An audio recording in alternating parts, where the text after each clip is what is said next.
সম্মানিত হযরত ওলামায়ে কেরাম, আজকে পাবনা জেলা উলামা দলের সম্মানিত এখানে উপস্থিত আছেন বাংলাদেশ জাতীয়তাবাদী দলের চেয়ারপারসনের বিশেষ সহকারী অ্যাডভোকেট শামসুর রহমান শিমুল বিশ্বাস সাহেব।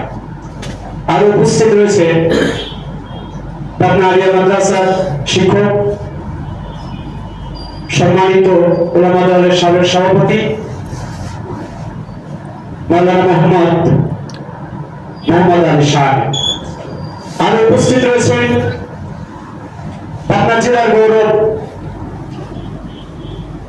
এবং সিফাহ সালা হযরত মাওলানা গোলাম মোহাম্মদ চাঁদ মামা। আমি কিছু কথা বলতে চাই।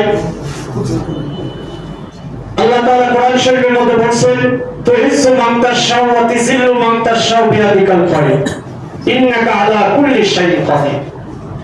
আল্লাহ তাআলা যাকে ইজ্জত দান করেছেন সেই ইজ্জতের অধিকারী হয়েছে, আর আল্লাহ তাআলা যাকে ইজ্জত দেয় না সে কখনো ইজ্জতের অধিকারী হতে পারে।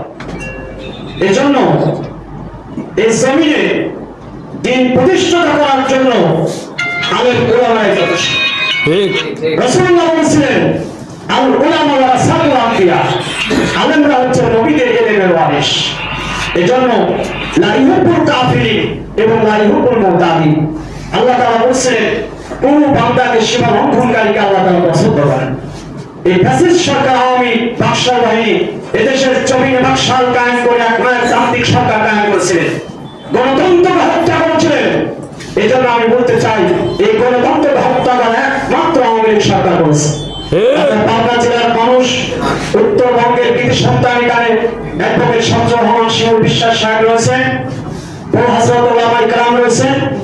চারপাহাড় থেকে আমরা কেএম আনোয়ার সালাম সাহেবের নেতৃত্বে ওলামা দলটা আমরা গঠন করতে চেয়েছি, এবং যখন মেজর কেস সাহেব ছিলেন জেলা বিএনপির সভাপতি, তিনিও জানেন আমি ছাত্রদল থেকে গড়ে আসছি। ছাত্রদলের আমি একসময় সদস্য ছিলাম, ছাত্রদলের মাসুদ ভাই আছে, এখানে অনেক বিশিষ্ট রাজনীতিবিদরা আছেন।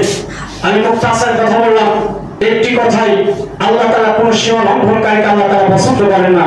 এই বাংলাদেশ থেকে আওয়ামী বাদশাহ বাহিনীকে চিরতরে জমিন থেকে উদ্ধার করতে হবে। এবারে আমি মুক্তাসার শেষ করলাম। ওয়া আখিরি দাওয়ানা আলহামদুলিল্লাহি রাব্বিল আলামিন। আসসালামু আলাইকুম ওয়া রাহমাতুল্লাহ।